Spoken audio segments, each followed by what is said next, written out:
सबसे पहले हमारा सवाल है कि डाइजेशन किसे कहते हैं। डाइजेशन क्या है?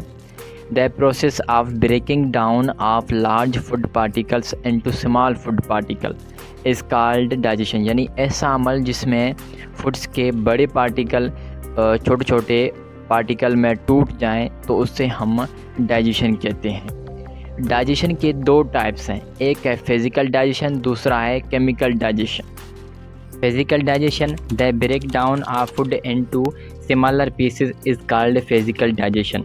यानी फूड्स का छोटे छोटे टुकड़ों में टूट जाना, हम उसे फिजिकल डाइजेशन कहते हैं।